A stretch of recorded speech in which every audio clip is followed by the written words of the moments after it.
नमस्कार, सुप्रभात news MP के संध्या समाचार में आपका स्वागत है। खबर को शुरू करने से पहले आप सभी से निवेदन है कि इस वीडियो को लाइक करके चैनल को सब्सक्राइब जरूर करें। तो चलिए शुरू करते हैं आज शाम की मुख्य खबरें। किसानों के लिए खुशखबरी, सरकार करेगी बढ़ाकर 40 क्विंटल मूंग की खरीदी। मध्य प्रदेश के किसानों के लिए एक बड़ी खुशखबरी का तोहफा मिलने वाला है। प्रदेश में इन दिनों किसानों से उनकी मूंग की फसल की खरीदी समर्थन मूल्य पर प्रदेश सरकार कर रही है। अभी फसल खरीदी की लिमिट 25 क्विंटल ही है, लेकिन अब मध्य प्रदेश सरकार केंद्र सरकार की सहमति से किसानों से 40 क्विंटल करने जा रही है। किसान नेता एवं कृषि मंत्री कमल पटेल ने मंगलवार को नई दिल्ली में केंद्रीय कृषि सचिव भारत सरकार मनोज आहूजा से इस चर्चा के उपरांत जारी एक बयान में कहा है। मंत्री कमल पटेल ने बताया कि मूंग खरीदी की मात्रा प्रति किसान 25 क्विंटल से बढ़ाकर 40 क्विंटल करने पर केंद्रीय सचिव ने सहमति जताई है और जल्द ही इसके आदेश जारी हो जाएंगे। एमपी सरकार की बड़ी तैयारी, 400 से अधिक ट्रीटमेंट प्लांट होंगे तैयार। दिसंबर 2023 तक पूरा करने का लक्ष्य, मिलेगा बड़ा लाभ। मध्य प्रदेश सरकार बड़ी तैयारी में है। विकास कार्य के तहत नदियों के पानी को निर्मल करने की कवायद शुरू हो गई है। शहरी इलाके में निकलने वाले गंदे पानी यानी सीवरेज के लिए 400 से अधिक नगर निकाय में सीवरेज ट्रीटमेंट प्लांट लगाने की तैयारी की जा रही है। इसके तहत प्रदेश सरकार उन नदियों को बचाने की तैयारी में है जो नर्मदा सहित अन्य नदियों के सहायक और जल स्रोत नदियां हैं। वहीं नई तैयारी के तहत 413 निकाय में 1800 MLD क्षमता वाले सीवरेज ट्रीटमेंट प्लांट तैयार किए जाएंगे। यह पूरी तैयारी है।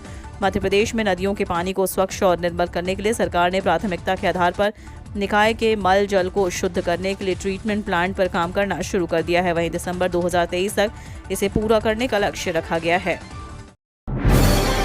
शासन की बड़ी तैयारी, शमन शुल्क निर्धारण पर कैबिनेट में पेश होगा प्रस्ताव, आमजन को मिलेगी राहत।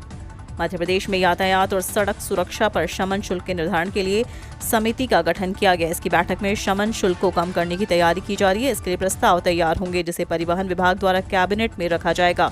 बीते दिनों इस पर उप समिति की बैठक में चर्चा हुई। इसके तहत बगैर हेलमेट पकड़े जाने वाले 250 रुपए सहित वाहन के दस्तावेज न होने पर 1500 रुपए जुर्माने की राशि वसूली जा सकती है। माना जा रहा है कि यातायात से जुड़े अपराधों में जुर्माना शुल्क कम किया जा सकता है।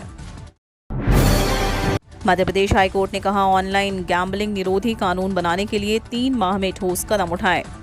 मध्य प्रदेश हाईकोर्ट ने राज्य शासन को निर्देश दिया है कि 3 माह के भीतर ऑनलाइन गैम्बलिंग निरोधी कानून बनाने की दिशा में ठोस कदम उठाए जाएं। साथ ही एक्शन टेकन रिपोर्ट भी पेश की जाए। मामले की अगली सुनवाई 30 नवंबर को निर्धारित कर दी गई है। न्यायमूर्ति विवेक अग्रवाल की एकल पीठ के समक्ष सिंगरौली निवासी सनत कुमार जायसवाल की जमानत अर्जी पर सुनवाई हुई है। सनत पर आरोप है कि उसने अपने नाना के खाते से 8,51,000 रुपए निकाल लिए। इस रकम को उसने IPL के सट्टे में लगाकर बर्बाद कर दिया।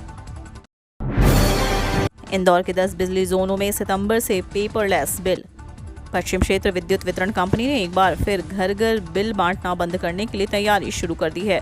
पेपरलेस बिल जारी करने के लिए निर्देश दिए गए हैं। शहर के 10 से 12 जोनों में सितंबर माह के बिजली बिल छापे नहीं जाएंगे। जोन के सभी उपभोक्ताओं को पेपरलेस बिल दिए जाएंगे। खास बात यह है कि कंपनी पेपरलेस बिल को उपलब्ध बताते हुए प्रचार तो खूब कर रही है, लेकिन इस बारे में लिखित आदेश जारी नहीं कर रही है। बिजली कंपनी ने घोषणा कर दी है कि इंदौर शहर के साथ डिवीजन के सभी जोनों के साथ ईस्ट डिवीजन की चुनिंदा जोनों में पेपरलेस बिल जारी किए जाएंगे। किराए के मकान में रहने वाले किराएदारों को भी PM आवास के मकान मिलेंगे। लंबे समय से किराए के मकान में रहने वाले किराएदारों को भी अब प्रधानमंत्री आवास योजना के तहत बने मकान मिलेंगे। इसलिए किराएदारों के वार्षिक आय 3 लाख रुपए से अधिक नहीं होनी चाहिए। वहीं शहर में कम से कम 3 साल के किराएदार होने चाहिए। ऐसे परिवार को ही प्राथमिकता दी जाएगी। कर्मचारियों के लिए अच्छी खबर, DA में वृद्धि की घोषणा। सितंबर में मिलेगा 34% महंगाई भत्ता। महीने के आखिरी दिन कर्मचारियों को राहत दी गई है। दरअसल 7वां वेतनमान पा रहे कर्मचारियों के महंगाई भत्ते में फिर से वृद्धि की घोषणा कर दी गई है। उनके महंगाई भत्ते को 3% की दर से बढ़ाया गया है। महंगाई भत्ता 1 अगस्त 2022 से स्वीकृत होगा, जिसके बाद कर्मचारियों को अब कुल 34% DA का लाभ मिलेगा। SBI, HDFC और ICICI बैंक के ग्राहकों के लिए जरूरी खबर। बैंक ग्राहकों के लिए काम की खबर है। अगर आप भी बैंक से लोन लेने की प्लानिंग कर रहे हैं तो आपके लिए खुशखबरी है। दरअसल केंद्रीय वित्त मंत्री निर्मला सीतारमण ने बैंकिंग सिस्टम के लिए निर्देश दिए हैं। वित्त मंत्री ने ग्राहकों की जरूरत के हिसाब से बैंक को यह आदेश दिया है कि वे बैंकिंग सिस्टम को और सिंपल बनाएं ताकि ग्राहक बैंक से ज़्यादा जुड़ सके। वित्त मंत्री ने कहा कि बैंकों को ग्राहकों की सुविधाओं पर ध्यान देने की ज़रूरत है ताकि लोन लेने वालों के लिए इसकी प्रक्रिया आसान बन सके।